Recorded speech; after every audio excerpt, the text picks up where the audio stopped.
थोई में प्रेस वार्ता के दौरान किसान महापंचायत के राष्ट्रीय अध्यक्ष रामपाल जाट ने किसानों की समस्याओं पर जताई चिंता। नमस्कार, आपने देखना शुरू कर दिया है PDS news channel. PC Saini हमारा नाम है। किसान महापंचायत के राष्ट्रीय अध्यक्ष रामपाल जाट ने श्रीमातपुर उपखंड के कंचनपुर गांव में आयोजित किसान सभा में शामिल होने जाते समय थोई में प्रेस वार्ता की। इस दौरान उन्होंने किसानों की समस्याओं को लेकर अपनी बात रखी और संगठन की आगामी योजनाओं पर चर्चा की। प्रेस वार्ता में उनके साथ किसान महापंचायत के राष्ट्रीय उपाध्यक्ष घासीराम फगोड़िया, प्रदेश महामंत्री सुंदरलाल भवरिया, प्रदेश मंत्री बत्तीलाल बेरवा तथा ज्ञानचंद मीणा भी मौजूद रहे। राष्ट्रीय अध्यक्ष जाट ने कहा कि संगठन किसानों की समस्याओं को लेकर संघर्षरत है और आवश्यक समर्थन प्रदान करता रहेगा। साथ ही आगामी किसान सभा में किसानों के हितों से जुड़े मुद्दों पर विचार विमर्श कर रणनीति बनाई जाएगी। आइए सुनते हैं किसान महापंचायत के राष्ट्रीय अध्यक्ष रामपाल जाट को। ये तो भूमिका दर्द में से पैदा हुई। हमने विचार नहीं किया था कि ऐसी भूमिका में हम आ जाएंगे। वर्ष 2010 में जो मूंग पैदा हुआ था वो बाजार में बिक रहा था 1800 रुपये प्रति क्विंटल से कम। उस समय घोषित न्यूनतम समर्थन मूल्य था 3670 रुपये, यानी आधे दाम भी नहीं मिल रहे थे किसानों को। किसानों की आंखों में खून के आंसू थे। और ये जो क्षेत्र है मूंग उत्पादन का, ये दूर से लेकर चले जाओ आपके गंगानगर तक, नागौर गंगा सारा। तो वहां जब ये स्थिति देखी तो एक हमारे मित्र ने फोन किया कि किसान मर रहे, आप चुप हो। मुझे भी जानकारी नहीं थी न्यूनतम समर्थन मूल्य को होता है। उनका न्यूनतम समर्थन मूल्य पर खरीद करे ये मांग करो आप, तो आपके कोई मानेगा नहीं। हमें ये तो लगेगा कोई हमारा प्रवक्ता है, हमारे बोलने वाला है, तो बोलो तो सही आप। तो मैंने पहले स्टडी की न्यूनतम समर्थन मूल्य की, और फिर वो काम शुरू हुआ दूर से, जो आज पूरे देश का आंदोलन है। आज देश में सबसे ज्वलंत मुद्दा कोई है तो उसका नाम है न्यूनतम समर्थन मूल्य। और अभी हम यहां तक पहुंच गए कि अभी 2022 12 जुलाई को माननीय प्रधानमंत्री जी ने एक समिति बनाई। उस समिति में जो न्यूनतम समर्थन मूल्य से संबंधित उप समूह था, उसने 21 अप्रैल 2023 को भारत सरकार को अपनी अनुशंसा दे दी। और दो उसमें अनुशंसाएं उल्लेखनीय है। पहली, भारत सरकार द्वारा घोषित न्यूनतम समर्थन मूल्य से कम दामों में किसी भी किसान की उपज की बिक्री नहीं हो। उसने कहा इसको घोषित करो रिजर्व प्राइस, आरक्षित मूल्य। और उसमें उदाहरण दिया, जैसे चीनी मिलों के लिए देश में रिजर्व प्राइस घोषित है। कोई भी चीनी मिल जो चीनी बेचेगा उसको 32 रुपए किलो से कम के दाम प्राप्त नहीं होंगे। उसी ढंग से किसानों के लिए भी करो, ये उसमें सिफारिश दी गई। और दूसरा उसमें कहा गया, नीलामी बोलियां न्यूनतम समर्थन मूल्य से ही आरंभ हो, तो किसी भी किसान को उससे कम दामों में अपनी उपज बेचने को विवश नहीं होना पड़ेगा। तीसरा, भारत सरकार ने अब तक जो संसद में उत्तर दिए हैं, चाहे 2011 हो, चाहे 17 हो, चाहे 18 हो, चाहे 24 हो, एक ही ढंग का उत्तर है। किसी भी किसान को घोषित न्यूनतम समर्थन मूल्य से कम दामों में उनकी उपज बेचने को मजबूर नहीं होने दिया जाएगा। और यहां रोज मजबूर हो रहे हैं। राजस्थान में पहले नंबर पे उत्पादन होता है बाजरे का, पूरा देश एक और राजस्थान एक और। उसके उपरांत भी बाजरे का न्यूनतम समर्थन मूल्य पिछले 20 वर्षों में किसानों को प्राप्त नहीं हुआ। आज भी, इस वर्ष भी बहुत स्थिति अच्छी नहीं है। फसलें बहुत खराब हुई है, अतिवृष्टि का प्रभाव रहा है। उसके उपरांत भी जो बाजरा पैदा होगा उसके भी न्यूनतम समर्थन मूल्य मिलेगा, ये भी सुनिश्चित नहीं है, क्योंकि इसका न्यूनतम समर्थन मूल्य है 2700 रुपये एक क्विंटल का। और अभी बाजार में भाव है 1700, 1800, ज्यादा 2000, कहीं 2200, इससे ज्यादा भाव नहीं है। तो भी घोषित न्यूनतम समर्थन मूल्य से कम है और उस पर खरीदने की सरकार कोई व्यवस्था करती नहीं है, केवल ढोल बजाती है। इसलिए बाजरे का न्यूनतम समर्थन मूल्य किसानों को प्राप्त नहीं होता है। इसलिए देश के किसानों में जो दूर दूर से आवाज उठी कि न्यूनतम समर्थन मूल्य को बनाओ कानून गारंटी का, और ये किसानों ने नहीं कहा, किसानों ने तब कहा जब भारत सरकार की संस्था कृषि लागत एवं मूल्य आयोग ने 3 बार अनुशंसा दी भारत सरकार को कि न्यूनतम समर्थन मूल्य की सार्थकता तभी है जब उसकी खरीद हो और खरीद के लिए गारंटी का कानून बने। ऐसे अनेक आयोग और समितियां ये अनुशंसाएं दे चुके हैं, लेकिन भारत सरकार है कि इधर निगाह नहीं उठा रही। अभी भी प्रश्न पूछा था संसद में, हमारे कृषि मंत्री माननीय शिवराज सिंह चौहान ने साहब उत्तर दिया, रिपोर्ट आ गई कि लागू कब करोगे, कि ये नहीं बता सकते, क्योंकि समयावधि के तय नहीं कर सकते। अरे भाई तुम समयावधि तय नहीं कर सकते तो फिर करोगे क्या?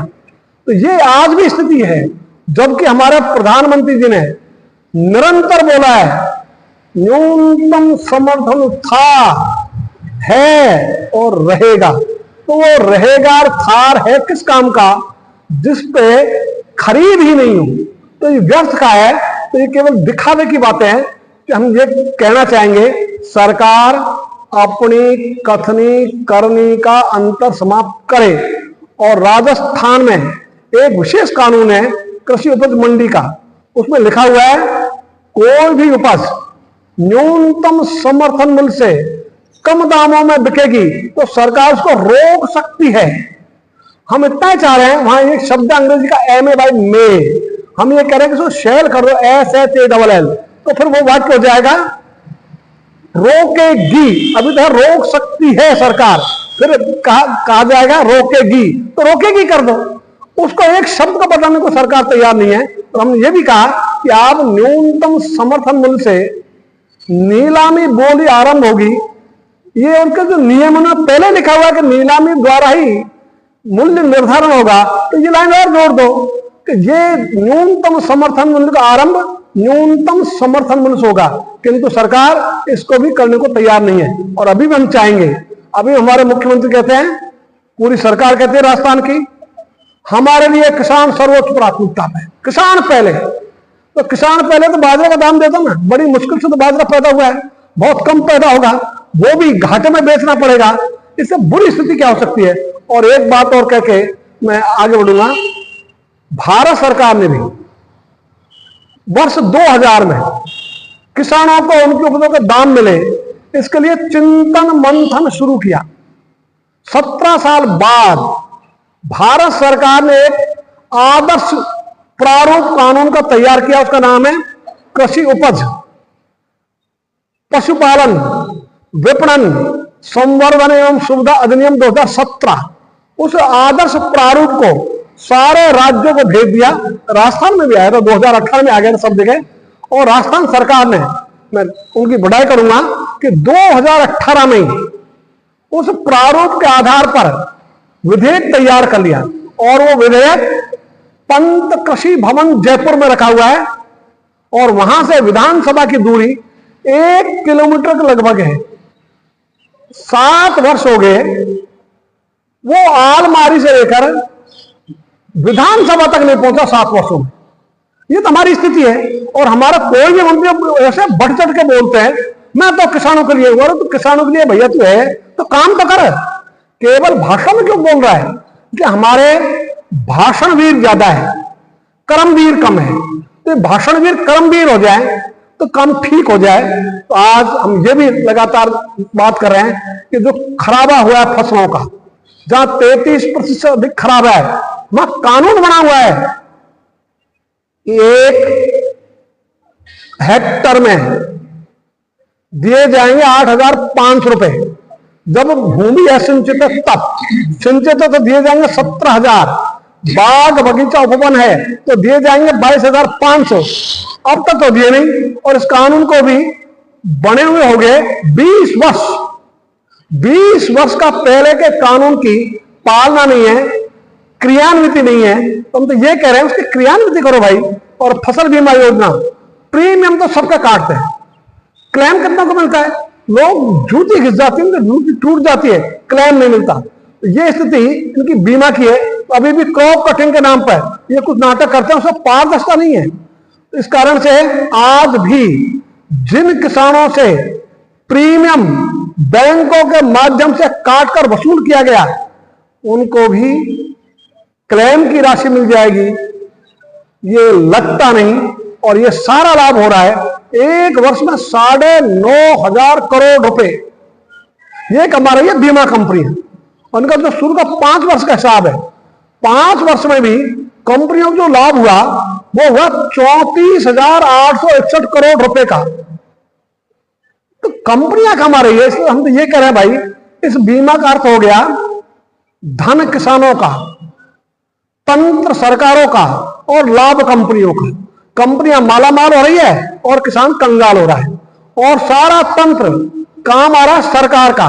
तो सरकारी तंत्र ही काम करेगा तो कंपनियों के पास कोई तंत्र है नहीं, वो तो लाभ लेने के लिए। तुम कंपनी को हटा दो ना, तुम सीधे दे दो ना पैसे, सरकार देते किसानों को। तो ये जो स्थितियां हैं, इनके लिए अभी हमने कहा है खेत को पानी, फसल को दाम और युवाओं को काम। आपका यहां जमुना जल समझौता हुआ, और ये जो समझौता है उसको 31 वर्ष हो गए, 31 बूंद पानी में है अभी तक तो। और रोज घोषणाएं होती है। घोषणा हो गई एडिशनल चीफ इंजीनियर का ऑफिस होगा सीकर में, लेकिन वो जो चीफ इंजीनियर का ऑफिस है एडिशनल का, वो आज तक यहां हुआ नहीं सीकर में। उसको कह दिया उसका मुख्यालय जयपुर ही रहेगा, तो सीकर का आएगा भाई। तो जो वो कहते हैं उसको भी करते नहीं। इसलिए हमारा इतना आग्रह है कि खेत को पानी को प्राथमिकता दो, जमुना जल लाओ। और एक योजना और बहुत बढ़िया है, उसका नाम है शारदा साबरमती यमुना लिंक परियोजना, जिसको भारत सरकार ने राष्ट्रीय परियोजना घोषित किया हुआ है। उसका पानी हम चाह रहे हैं आपके गढ़ तकने तक आ जाए। यदि यहां आ जाएगा तो 48 तहसीलों को, जो अलवार, जयपुर, सीकर और आपकी नागौर तक, इतने लोगों को पानी मिलेगा। तो आप वो पानी जाने दो ना, तो क्यों जयपुर को, अलवर को, नागौर को और सीकर को वंचित रख रहे हो पानी से? वो पानी यहां ले आओ, यहां आएगा तो सब जगह पहुंच जाएगा। और एक यहाँ स्वाभाविक प्रवाह है पानी का, उनको कुछ करने की जरूरत नहीं है। और यहाँ जो पूरा का पूरा भराव है वो भी नेचुरल है, तो नेचुरल जहां बना हुआ है वहां ले आओ, तो आपको लागत कम होगी। तो ये काम भी अभी ये कर नहीं रहे। और तीसरा हमने कहा युवाओं को काम। आज 1 लाख छात्र होंगे जयपुर में जो कोचिंग कर रहे हैं, नौकरी मुश्किल से मिलेगी 1,000, 99,000 तो सड़कों पर घूमते रहेंगे, माँ बाप चिंतित रहेंगे और बच्चे हमेशा उसी में फंसे रहेंगे। प्रतियोगिता वही खेलते रहेंगे, प्रतियोगिता ही। ये जो स्थिति है ये इसलिए हुई कि इन्होंने गांव से उद्योगों को नष्ट किया। पहले कृषि का अर्थ था गांव, उद्योग और कृषि दोनों मिलाकर, तो इन्होंने उद्योग बना दिया शहरों के आसपास, औद्योगिक क्षेत्र घोषित कर दिए। हमारा यह कहना है प्रत्येक गांव को सरकार घोषित करे औद्योगिक क्षेत्र, अलग से नहीं। अलग से तो ये बात धन्ना सेठों को दोगे और वही करेंगे। तो जो गांव वाले के पास एक गांव में औसत 10 उद्योग थे, उन्होंने नष्ट कर दिया, और 10 उद्योगों के पीछे 1,000 लोगों का समूह रहता था। तो उनको आप शुरू करो ना भाई, तो ग्रामोद्योग क्यों नहीं शुरू करते? इसलिए हमने कहा फिर युवाओं को भटकने की जरूरत नहीं होगी, उनके परिजन चिंता में नहीं रहेंगे। तो इन 3 बातों के लिए हम अभी करने जा रहे हैं एक बड़ी रैली, जिसमें हमने तय किया है राजस्थान के जितने गांव उतनी संख्या, और राजस्थान के गांव की संख्या है 45,539। इतने लोग जयपुर आए तो एक गांव का एक औसत। इसके लिए 6 अक्टूबर 2025 को ये आयोजन है। इसके लिए 7-8 जून को राजस्थान के प्रमुख कार्यकर्ताओं ने प्रस्ताव पास किया। उसी के अनुसार तभी से तैयारी चल रही है निरंतर, और आज भी उसी के लिए जो श्रीमाधपुर विधानसभा में ये तीसरी मीटिंग होने जा रही है। 2 अच्छी मीटिंग्स हो गई, ये आज तीसरी मीटिंग है, हर जोन की मीटिंग। तो इसी के लिए हर जगह से तैयारी, वहां जाने का जज्बा। और ये कल भी हम टॉप थे, अलवार, खैरताल, तिजारा, कई जगह घूम के आए। एक बात जरूर इस बार लगी कि इस बार किसानों में हलचल है, पहले नहीं दिखती थी। इस बार किसान को लगता कि यार ये मेरा ही काम है। पहले उसको लगता था रैली है यार, किसी न किसी की होगी, कोई नेता बन रहा होगा। अब उनको ये लगता है कि नहीं यार तो मेरा ही काम है, मेरा जस्ट खेती है, ऐसे ये काम है। तो वो इसको खेती समझकर आगे बढ़ने की बात करने लगे।